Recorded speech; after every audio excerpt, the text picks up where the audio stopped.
A ver si me sale. Hoy son esos días en donde yo, que ya soy veterano de guerra en la vida cristiana, quiere enseñarles a las nuevas generaciones algo. Vamos a ver si me sale bien, ¿no? Vamos a ver si me sale bien.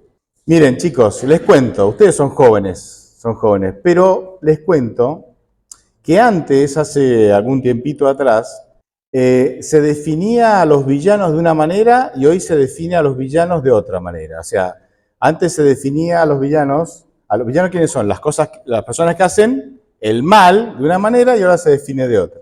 Aunque ustedes no lo crean, aunque yo sé que ustedes lo van a creer, antes la sociedad creía que las personas hacían cosas malas porque eran orgullosas. En otras palabras, las sociedades tradicionales pensaban que una persona se corrompe y hace el mal cuando se cree demasiado importante. Esa era la creencia de antes. Y les voy a dar un par de ejemplos de la cultura popular y algún ejemplo bíblico para que también vean. Por ejemplo, no sé si lo van a ubicar, todos lo ubican, pero el villano de la serie Los Cuatro Fantásticos, ¿no? Doctor Doom. No sé si lo ubican, Doctor Doom, iba a traer una foto, no la traje, ¿sí? Es un hombre que es orgulloso, soberbio, tiene deseos de poder, de autoexaltación. Él se cree superior a otros. Y porque se cree superior a otros, él va a dominar el mundo porque es superior a todo el resto que son seres inferiores. Otro ejemplo, Lex Luthor. ¿Lo ubican Lex Luthor? El eterno rival ¿de quién? De Superman, ¿no? Calvo como yo, pero yo soy bueno, él es malo.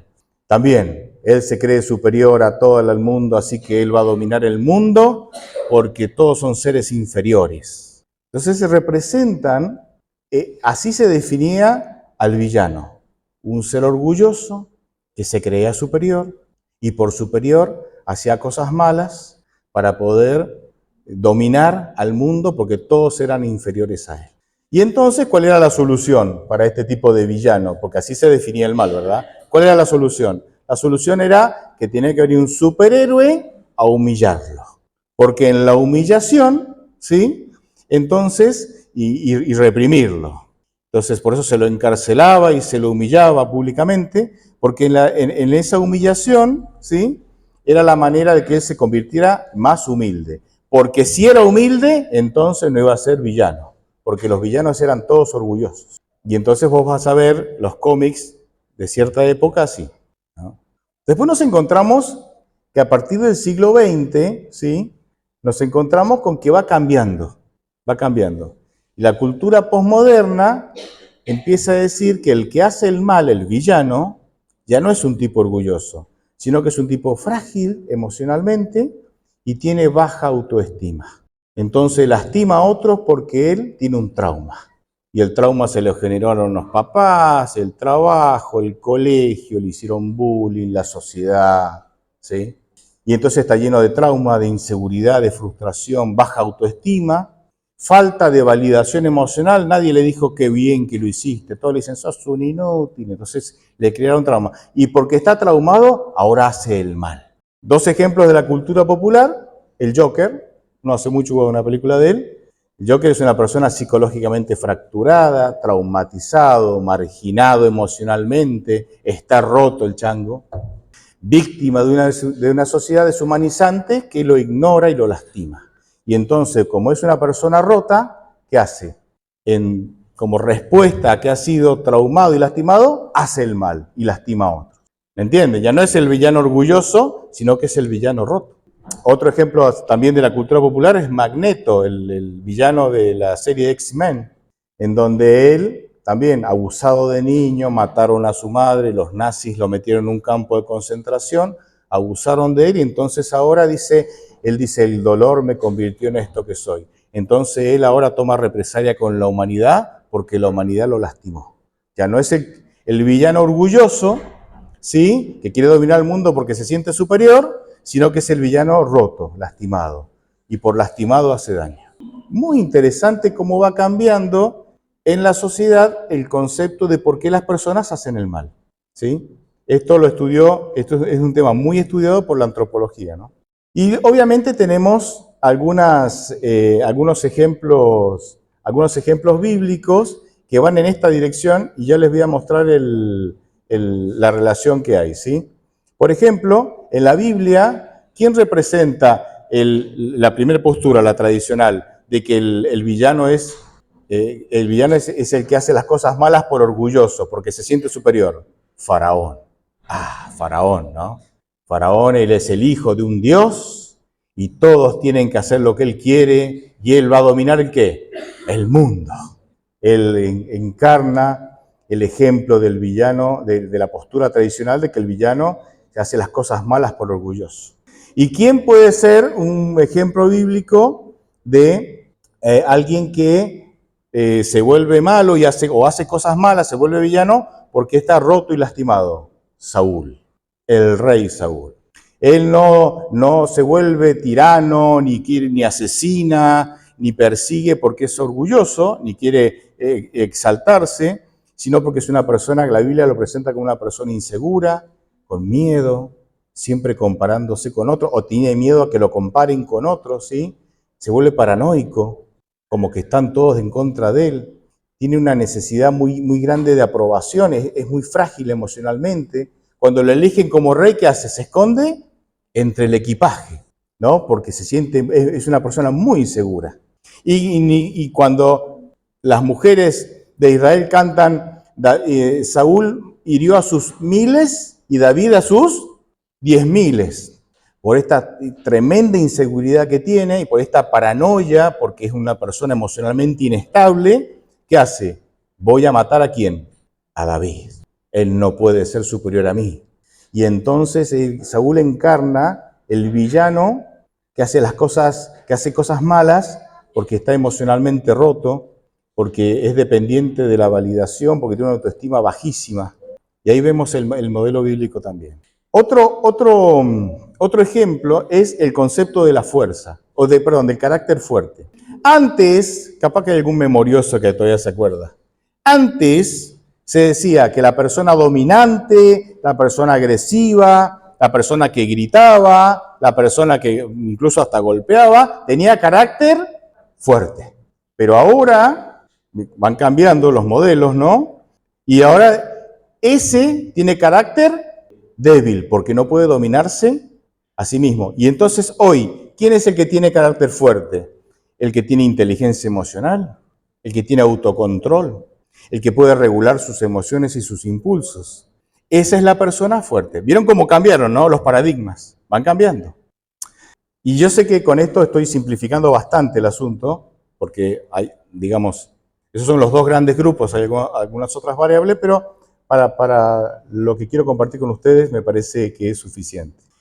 ¿Cuál es lo fascinante con la Biblia? Que en la Biblia, como les mostré recién, la Biblia presenta que no importa los tiempos, siempre ha habido personas que hacían cosas malas por orgullo, como por ejemplo Faraón, como personas que hacían cosas malas porque eran emocionalmente rotos o tenían una baja autoestima. Por ejemplo, Saúl, Caín también podría entrar ahí, ¿no? ¿Por qué Caín mató a su hermano? Porque no lo validaron, porque su ofrenda fue rechazada. Y eso le generó un trauma. ¿Y el trauma lo llevó a qué? A la violencia. Interesante. Caín no quería dominar el mundo. Sencillamente estaba lastimado porque no lo habían validado. Lo fascinante de esto es que la Biblia, antes de estos modelos, ¿sí?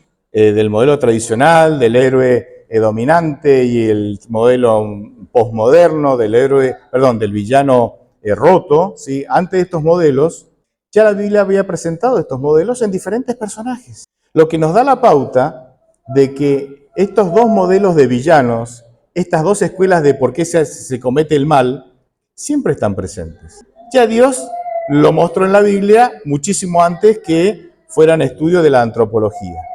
¿Cuál es la verdad o cuál es el camino entonces? ¿Cuál es el camino? O sea, ¿cuál es el camino para no sentirme tan orgulloso y superior a todo el mundo y cometer el mal por eso, o sentirme tan inferior y lastimar a todo el mundo porque tengo un trauma? ¿Cuál es el camino que la Biblia nos ofrece?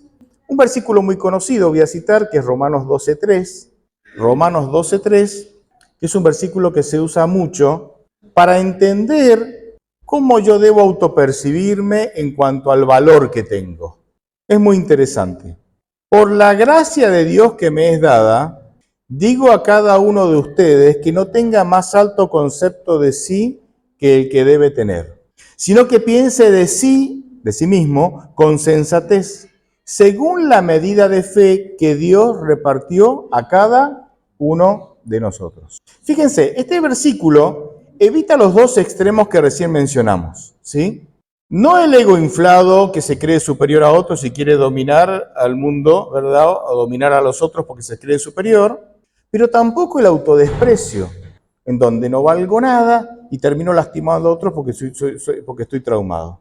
Este versículo evita esos dos extremos. Es decir, este versículo nos ayuda o nos desafía a que nosotros podamos tener una visión realista y equilibrada de cada uno de nosotros mismos.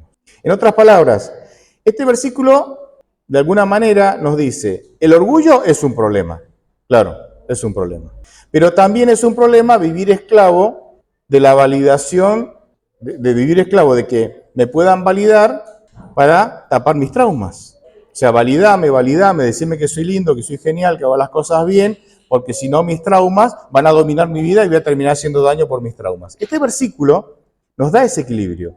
No niega el orgullo, dice el orgullo es un problema, ¿sí? Pero tampoco nos dice que yo soy esclavo de la validación para no caer, ¿sí? Para no quedar sometido por todo lo que me generan los traumas con los cuales acarreo o cargo en mi vida. El pasaje no dice, sos grandioso, pero el pasaje tampoco dice, sos un inútil que no tiene valor. No se va a los extremos. Lo que nos dice el pasaje es, tu valor proviene no de inflarte a vos mismo creyendo que sos superior, ni de la aprobación humana, ni de que otros te digan que tenés valor, sino que tu valor proviene de tu relación de fe con Dios. Por eso al final del versículo dice que nosotros tenemos que, el concepto que tenemos cada uno de nosotros mismos, según el versículo, dice, tiene que ser según la medida de fe que Dios repartió a cada uno. Ahí, en esa relación de fe que yo tengo con Dios, desde ahí yo tengo que elaborar o construir mi concepto, o el concepto de mí mismo. ¿Cuál es el desafío que hoy tenemos con la cultura nuestra, la cultura posmoderna? ¿Cuál es el desafío? Hoy, como dijimos, la teoría que se maneja, ¿sí? Que dominante, es que la mala conducta proviene de una persona que tiene una autoestima baja, ¿sí? Porque ha sido lastimada, porque tiene traumas, tiene una autoestima baja, porque no ha recibido validación, ¿sí? Y esa teoría es muy atractiva. ¿Saben por qué es muy atractiva? Porque me quita a mí del centro del problema. Yo no soy malo, me lastimaron, por eso hago el mal. Me quita responsabilidad. Interesante esto, ¿no? Me quita la responsabilidad de las cosas malas que yo haga porque no soy yo. La culpa es de mis padres, de mis compañeros, de la sociedad que me ha lastimado. Y entonces, ¿cuál sería la solución? Bueno, si yo hago el mal porque tengo una baja autoestima y carezco de, y no me validan, carezco de validación, entonces ¿cuál es la solución? Le levantamos la autoestima y entonces ahora se siente seguro y como se siente seguro ya no es dominado por sus traumas y entonces ahora va a dejar de hacer el mal. Como teoría cierra por todos lados o es bastante, digamos, coherente. El problema es que en la práctica no es tan coherente, No podemos justificar el mal porque la persona ha sido traumada. Porque ¿quién no tiene traumas? ¿Quién no acarrea? Aún la persona que cree que no tiene traumas debe tener alguno, pero no lo ha identificado todavía. Y si vamos a justificar el mal porque tenemos traumas, entonces somos todos inocentes. ¿Y la culpa de quién es? De algún otro. Y entonces, imagínense, cada uno haría lo que bien le parecía, como en la época de los jueces, ¿no? Y aún si nosotros incluyéramos a Dios en intentar buscar la solución, que la solución ¿cuál sería? Elevemos su autoestima y lo validamos, aún así corremos el peligro de que Dios sencillamente se convierta en una especie de gurú de autoayuda en donde usamos el amor de Dios para levantarle la autoestima, No, vos sos valioso porque Dios te ama, ¿sí? Pero eso no necesariamente va a evitar que la persona haga el mal. ¿Por qué? Porque para que nosotros dejemos de hacer el mal necesitamos la gracia de Dios transformándonos. No alcanza con usar versículos bíblicos para levantar la autoestima a la gente y deje de hacer el mal. Necesitamos darle permiso a Dios para que entre en nuestra vida y nos transforme, y de esa manera nosotros vamos a empezar a cambiar nuestros hábitos y vamos a empezar a cambiar la manera en que vivimos. Entonces, quiero concluir con lo siguiente. Para mí, yo veo en esto de todas las corrientes de pensamiento, las principales corrientes de pensamiento que hoy tenemos, el cristianismo sigue siendo por lejos la mejor. Y estoy intentando ser crítico incluso con el cristianismo mismo al decir esto. Y les muestro de manera breve por qué. Solo en el cristianismo, solo en el modelo del cristianismo, el veredicto viene antes que el rendimiento. ¿No lo entendiste? Tranqui, ahora te lo explico. Lo repito y lo explico. Solo en el cristianismo el veredicto de lo que sos viene antes que el rendimiento. Por ejemplo, si vos sos un ateo, ¿sí?, que no cree en Dios, construís el concepto que vos tenés de vos mismo en base a lo que otros digan de vos. Es decir, yo soy ateo. Si yo me porto bien, la gente me dice, qué buena persona que sos, entonces yo me siento bien conmigo mismo. Es decir, yo tengo que hacer algo bueno, rendimiento, para que otros, validándome, me digan que soy bueno, resultado. ¿Se entiende? Bien, no dijeron nada. Seguro que... Segundo ejemplo, el budista, que cree en la reencarnación. Él también cree que el rendimiento viene antes del veredicto de si soy bueno o no.